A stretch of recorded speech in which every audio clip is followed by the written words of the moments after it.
Hello everyone, welcome to Wisdom Commerce Academy. So last ವಿಡಿಯೋದಲ್ಲಿ ನಾವು product method ಅಂದರೆ crash ಕೋರ್ಸ್ನ ಮಾಡ್ಯೂಲ್ 1 ಪ್ರಾಡಕ್ಟ್ ಮೆಥಡ್ ಬಗ್ಗೆ ತಿಳ್ಕೊಂಡ್ವಿ. ಇವತ್ತು P&L ಅಪ್ರಾಪ್ರಿಯೇಷನ್ ಅಂದರೆ ಕ್ರಾಶ್ ಕೋರ್ಸ್ನ ಮಾಡ್ಯೂಲ್ 2 ಅಂದರೆ ಟಾಪಿಕ್ ನಂಬರ್ 2. ನನ್ನ 6 ಮಾರ್ಕ್ಸ್ ವಿಷಯದಲ್ಲಿ ತಿಳಿಸಿದಾಗೆ ಪ್ರಾಡಕ್ಟ್ ಮೆಥಡ್ ಅಥವಾ P&L ಅಪ್ರಾಪ್ರಿಯೇಷನ್ ಬರಬಹುದು. ಸೊ ಎರಡೂ ಪ್ರಿಪೇರ್ ಆಗಿದ್ರೆ ಯಾವುದಾದ್ರೂ ಒಂದು ಬಂದರೂ ಕೂಡ 6 ಮಾರ್ಕ್ಸ್ನ ಸ್ಕೋರ್ ಮಾಡುವಂಥ ಒಂದು ಚಾನ್ಸ್ ಸಿಗುತ್ತೆ. ಸೊ P&L ಅಪ್ರಾಪ್ರಿಯೇಷನ್ ಅಕೌಂಟ್ ಅಂದರೆ ಏನು, ಹೇಗೆ ಪ್ರಿಪೇರ್ ಮಾಡ್ತಾರೆ ಅನ್ನೋದನ್ನ ತಿಳ್ಕೊಂಡ್ರೆ ಸಾಕು.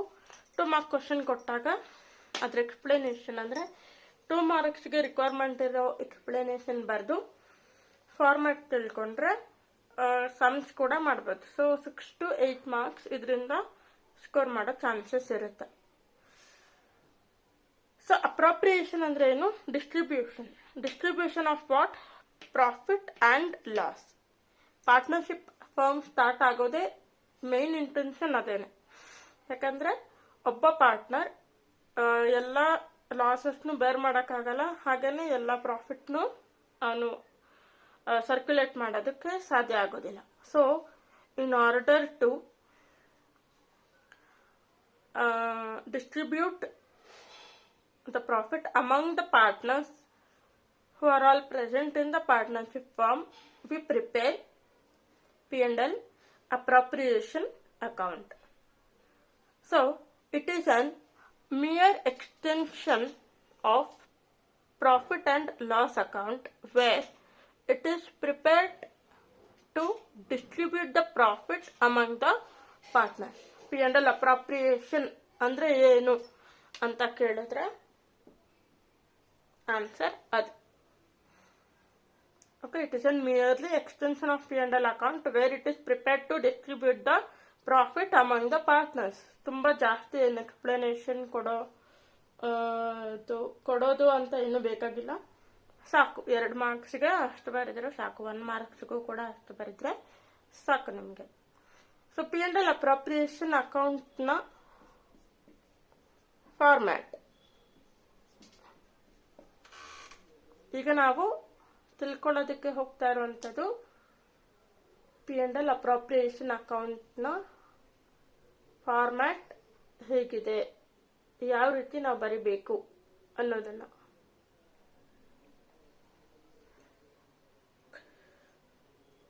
Column content 4 columns, particulars, rupees. Debit column, credit column. Debit ಅಲ್ಲಿ ಏನ್ ಬರುತ್ತೆ, ಕ್ರೆಡಿಟ್ ಅಲ್ಲಿ ಏನ್ ಬರುತ್ತೆ ಅನ್ನೋದ್ರ ಬಗ್ಗೆ ಮಾಹಿತಿ ಇದ್ರೆ ಫಸ್ಟ್ PUC ಅಲ್ಲಿ ಚೆನ್ನಾಗಿ ತಿಳ್ಕೊಂಡಿದ್ರೆ ನಿಮ್ಗೆ ಇಲ್ಲಿ ಈಸಿ ಆಗುತ್ತೆ. ಬಟ್ ಎಕ್ಸಾಮ್ ಪಾಯಿಂಟ್ ಆಫ್ ವ್ಯೂಗೆ ಶಾರ್ಟ್ ಫಾರ್ಮ್ ಅಲ್ಲಿ ನೀವು ತಿಳ್ಕೊಬೇಕು ಅಂತ ಹೇಳಿದ್ರೆ ಫಾರ್ಮ್ಯಾಟ್ ಅಲ್ಲಿ ಏನೇನಿದೆ ಅನ್ನೋದನ್ನ ನೀವು ತಿಳ್ಕೊಬೇಕಾಗುತ್ತೆ. ಫಸ್ಟ್ ಬಂದು ಇದರಲ್ಲಿ ಇಂಟ್ರೆಸ್ಟ್ ಆನ್ ಕ್ಯಾಪಿಟಲ್ ಅನ್ನ ತಗೋತೀವಿ. ಅಂದ್ರೆ ಕ್ವಶನ್ ಅಲ್ಲಿ ಏನಿರುತ್ತೆ, 2 ಪಾರ್ಟ್ನರ್ಸ್ ಇರ್ತಾರೆ, ಅವ್ರದ್ದು ratio of sharing profit or loss ಕೊಟ್ಟಿರ್ತಾರೆ, ಮತ್ತು ಅವ್ರ ಕ್ಯಾಪಿಟಲ್ ಇನ್ವೆಸ್ಟ್ಮೆಂಟ್ ಕೊಟ್ಟಿರ್ತಾರೆ, ಅವ್ರದ್ದು ಡ್ರಾಯಿಂಗ್ ಅಮೌಂಟ್ ಅನ್ನ ಕೊಟ್ಟಿರ್ತಾರೆ. P&L ಅಪ್ರಾಪ್ರಿಯೇಷನ್ ಪ್ರಿಪೇರ್ ಮಾಡಿ ಅಂತ ಹೇಳ್ತಾರೆ. ಸೊ ಪ್ರಿಪೇರ್ ಮಾಡಿ ಅಂತ ಹೇಳಿದಾಗ ಅಡ್ಜಸ್ಟ್ಮೆಂಟ್ ಪಾರ್ಟ್ ಇರುತ್ತೆ, ಒಂದು 4 ರಿಂದ 5 ಅಡ್ಜಸ್ಟ್ಮೆಂಟ್ ಪಾರ್ಟ್ ಇರುತ್ತೆ. ಅದರಲ್ಲಿ ಫಸ್ಟ್ ಅಡ್ಜಸ್ಟ್ಮೆಂಟ್ ಯಾವಾಗಲೂ ಕೂಡ ಇಂಟ್ರೆಸ್ಟ್ ಆನ್ ಕ್ಯಾಪಿಟಲ್ ಮೇಲೆ ಇರುತ್ತೆ. ಸೊ ಇಂಟ್ರೆಸ್ಟ್ ಆನ್ ಕ್ಯಾಪಿಟಲ್ ಹೇಗೆ ಕಂಡುಹಿಡಿಯೋದು ಅದನ್ನ ಸಮ್ ಮಾಡಬೇಕಾದ್ರೆ ಹೇಳಿಕೊಡ್ತೀನಿ. ಈ ಫಾರ್ಮ್ಯಾಟ್ ಅಲ್ಲಿ ಏನೇನು ಬರುತ್ತೆ ಅನ್ನೋದನ್ನ ತಿಳ್ಕೊಳ್ಳೋಣ. So capital amount, investment amount ಅಂತ ಏನ್ ಕರಿತೀವಿ ಅದು ಕೊಟ್ಟಿರ್ತಾರೆ, ಅದ್ರ ಮೇಲೆ ಇಂಟ್ರೆಸ್ಟ್ ಅನ್ನ ಕ್ಯಾಲ್ಕುಲೇಟ್ ಮಾಡಬೇಕು. ಆ ಇಂಟ್ರೆಸ್ಟ್ ಅನ್ನ ಕ್ಯಾಲ್ಕುಲೇಟ್ ಮಾಡಬೇಕಾದ್ರೆ ನಮಗೆ ಪರ್ಸೆಂಟೇಜ್ ಗೊತ್ತಿರಬೇಕು, ಎಷ್ಟು ಇಂಟ್ರೆಸ್ಟ್ ಅನ್ನ ಕೊಡ್ಬೇಕಂತ. ಆ ಪರ್ಸೆಂಟೇಜ್ ಕೂಡ ನಿಮ್ಗೆ ಕ್ವೆಶ್ಚನ್ ಅಲ್ಲಿ ಕೊಟ್ಟಿರ್ತಾರೆ. With the help of that percentage and the capital amount we have to find out the interest on capital. Next, individual partners salary. ಅಲ್ಲಿ ಎಷ್ಟು ಪಾರ್ಟ್ನರ್ಸ್ ಇರ್ತಾರೆ, ಅವರಲ್ಲಿ ಯಾರ್ದೋ ಇಬ್ರದ್ದು ಸ್ಯಾಲರಿಯನ್ನ ತಗೋಬೇಕಾಗುತ್ತೆ ಡೆಬಿಟ್ ಸೈಡ್ ಅಲ್ಲಿ, ಡೆಬಿಟ್ ಕಾಲಮ್ ಅಲ್ಲಿ. ಅದಾದ ನಂತರ ಪಾರ್ಟ್ನರ್ಸ್ ಕಮಿಷನ್ ಏನಾದರೂ ಇದ್ರೆ ಕ್ವಶನಲ್ಲಿ ಮೆನ್ಷನ್ ಮಾಡಿದ್ರೆ ಅದನ್ನ ತಗೋಬೇಕಾಗತ್ತೆ. ಇದರಲ್ಲಿ ಏನಂತ ಹೇಳಿದ್ರೆ ಒಂದು 2 ಟೈಪ್ಸ್ ಕೊಡ್ತಾರೆ, ಸ್ಯಾಲರಿ ಪರ್ ಆನಮ್ ಮತ್ತೆ ಪರ್ ಮಂತ್. ಪರ್ ಆನಮ್ ಅನ್ನೋದು ಬೇರೆ ಕ್ಯಾಲ್ಕುಲೇಷನ್ ಮತ್ತೆ ಪರ್ ಮಂತ್ ಅನ್ನೋದು ಬೇರೆ ಕ್ಯಾಲ್ಕುಲೇಷನ್. ಸೊ ಈ ಪರ್ ಆನಮ್ ಪರ್ ಮಂತ್ ಅನ್ನೋದನ್ನ ಹೇಗೆ ತಗೋಬೇಕು ಅನ್ನೋದನ್ನ ಸಮ್ಸ್ ಅಲ್ಲಿ ಹೇಳ್ಕೊಡ್ತೀನಿ. ಸೊ ಇದು 3 ಈ ಕಡೆ ಮೇನ್ ಆಗಿ ಬರೋದು. ಮೇಜರ್ ಐಟಮ್ಸ್ ಬಂದು ಇಂಟ್ರೆಸ್ಟ್ ಆನ್ ಕ್ಯಾಪಿಟಲ್ ಮತ್ತೆ ಪಾರ್ಟ್ನರ್ ಸ್ಯಾಲರಿ ಹಾಗೇನೆ ಪಾರ್ಟ್ನರ್ಸ್ ಕಮಿಷನ್. ಇದಾದ್ಮೇಲೆ ಕ್ರೆಡಿಟ್ ಸೈಡ್ ಅಲ್ಲಿ ಏನ್ ಬರುತ್ತೆ, ನೆಟ್ ಪ್ರಾಫಿಟ್ ಅಥವಾ ನೆಟ್ ಲಾಸ್. ಮೋಸ್ಟ್ಲಿ ಇದು ಲಾಸ್ ಬರೋದಕ್ಕೆ ಚಾನ್ಸ್ ಇರೋದಿಲ್ಲ. ನಾವು ಲಾಸ್ ವಿಚಾರವಾಗಿ ತಗೊಳ್ಳೋದು ಬೇಡ. ಪ್ರಾಫಿಟ್ ಬರುತ್ತೆ ಕ್ವಶನ್ ಅಲ್ಲಿ, ಯಾವಾಗಲೂ ಪ್ರಾಫಿಟ್ ಅಮೌಂಟ್ ಜಾಸ್ತಿ ಬರೋದು. ಸೊ ಪ್ರಾಫಿಟ್ ಮೇಲೆ ಕಾನ್ಸಂಟ್ರೇಟ್ ಮಾಡೋಣ. ನೆಟ್ ಪ್ರಾಫಿಟ್ ಇದು ಕ್ವಶನ್ ಅಲ್ಲಿ ಕೊಟ್ಟಿರ್ತಾರೆ, ಅಡ್ಜಸ್ಟ್ಮೆಂಟ್ ಅಲ್ಲಿ ಕೊಟ್ಟಿರ್ತಾರೆ. ಪ್ರೀವಿಯಸ್ ಇಯರ್ ಪ್ರಾಫಿಟ್ ಅಥವಾ ಪ್ರೀವಿಯಸ್ ಇಯರ್ ಆವರೇಜ್ ಪ್ರಾಫಿಟ್ ಆ ತರ ಏನಾದ್ರೂ ಕೊಟ್ಟಿರ್ತಾರೆ. ಆವರೇಜ್ ತಗೋಬೇಕಾಗುತ್ತೆ, ಅದು ನೆಟ್ ಪ್ರಾಫಿಟ್ ಆಗಿರುತ್ತೆ. ಇಲ್ಲಾಂದ್ರೆ ನೆಟ್ ಪ್ರಾಫಿಟ್ ಡೈರೆಕ್ಟ್ ಆಗಿ ಕೊಡ್ತಾರೆ. ಸೊ ಅದು depend on the question paper setter. So basically ಅಲ್ಲಿ ನೆಟ್ ಪ್ರಾಫಿಟ್ ಬರುತ್ತೆ.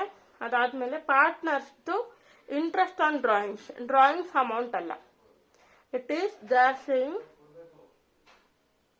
Interest on drawings. Interest on drawings amount ಅಂತ ಹೇಳಿದ್ರೆ ಅದು 2 ಟೈಪ್ಸ್ ಅಥವಾ 3 ಟೈಪ್ಸ್ ಅಲ್ಲಿ ಕೊಡ್ತಾರೆ. ಏನೇನಿರುತ್ತೆ ಅದನ್ನ ನಾನು ಕ್ವೆಶನ್ ಸಾಲ್ವ್ ಮಾಡುವಾಗ ಹೇಳ್ತೀನಿ, ಅವಾಗ ಅರ್ಥ ಆಗುತ್ತೆ. ಬಟ್ ಇದಿಷ್ಟು ಫಾರ್ಮ್ಯಾಟ್. ಇದರಲ್ಲಿ ಎಷ್ಟು item total? 1 2 3 4 5. Total 1 2 3 4 5 items will be there in the whole preparation of a P&L appropriation account. So profit will be distributed in the debit side of any account. So profit transferred. ಇದೆಲ್ಲ profit ಹೇಗೆ ಬರುತ್ತೆ, ಆ ಪ್ರಾಫಿಟ್ನ ಹೇಗೆ share ಮಾಡಬೇಕು ಅನ್ನೋದ್ರ ಬಗ್ಗೆ ಇದೆ. So ಬೇಕಿದ್ರೆ ಇದನ್ನ ಶಾರ್ಟ್ ಫಾರ್ಮ್ ಅಲ್ಲಿ ಬರ್ದಿದ್ದೀನಿ, ಇದನ್ನ ಒಂದ್ಸಲಿ ನೀವು ಬರ್ಕೋಬಹುದು ಕೂಡ.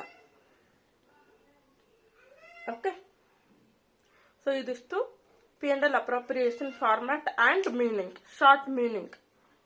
So if you have any doubt related to this, please let me know in the comment box and we'll have a quick recap on this. P&L appropriation account is nothing but it is a account prepared to distribute the profit among the partners. So that means it is an extension of P&L account to be prepared from the financial statement. So the format of P&L appropriation account is as shown: debit column, credit column, particulars rupees is the format. Okay, so first we write interest on capital that has to be calculated by us, and the details will be given in the question. And after interest on capital, we'll consider partner's salary and partner's commission. We have to show separately. Maybe salary of partners, it can be for 2-3 partners also, and commissions also, it can be 2-3 partners or even single partner. So it depends on the respective distribution there. Okay, so partner's salary and partner's commission. After that, credit side will take the net profit amount, and as well as will calculate interest on drawing and will take the amount. So profit is distributed among the partners in the P&L appropriation account, that is debit side of the P&L appropriation account as shown. Hope you all understood the format and meaning. In the next video, I'll come up with the sums. I'll come up with the P&L appropriation sums with the question, and we'll solve the answer lively. We'll solve the answer on live so that you people will understand better, and this is how we can write the P&L appropriation account for your examination.